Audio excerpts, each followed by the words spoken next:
Now, fortunately for Eurovision investors, we don't need to worry as much about that, because we get a dress rehearsal of how these countries compare with one another before the grand final starts.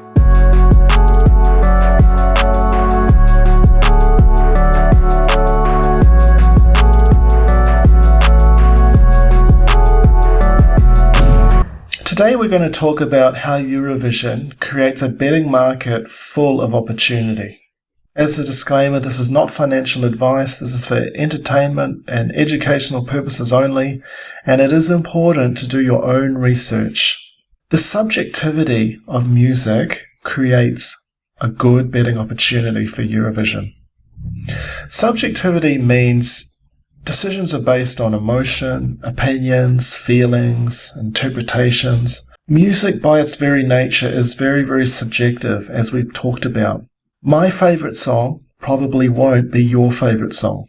Betting markets are also ruled by emotions of greed and fear, so these odds will wildly fluctuate at given points in time, in the belief that the market has found the song with the best winning chance. Now the key is, if we can identify a winning song that the market hasn't priced in yet, this is how we can profit considerably. Here's an example. For Eurovision 2021, we're comparing the betting odds 60 days before the grand final and comparing them to the betting odds 12 hours before the grand final. So 60 days before the grand final, Switzerland was favoured to win, followed by Bulgaria, France, Sweden, Iceland. 60 days before the grand final. Now, if we look at 12 hours before the grand final, the list of countries favoured to win is a lot different. Italy is the favourite to win right before the grand final, followed by France, Malta, Switzerland, and Ukraine.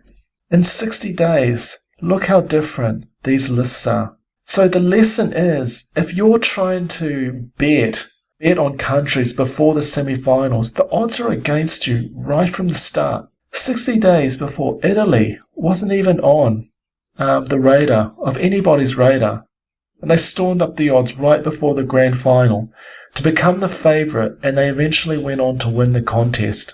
So if you're trying to bet before the semi-final, it's very difficult, and this is how a lot of people lose their money. Another great thing about Eurovision is that when we're betting in the grand final, we're not going in cold. In most betting events, such as horse racing or a sports game, the participants in the final are facing each other cold. I.e., we have zero recent knowledge about how the participants will fare against each other.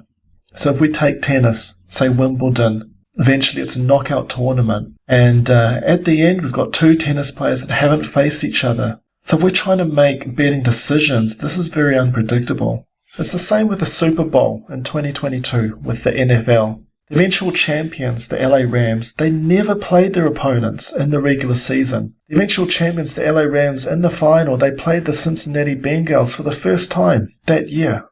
Now, how are we supposed to know how they match up beforehand? This is very unpredictable. It's very high risk for betting. Now, fortunately for Eurovision investors, we don't need to worry as much about that, because we get a dress rehearsal of how these countries compare with one another before the grand final starts. Now, that dress rehearsal is the semi-finals. Now, how good an opportunity is that?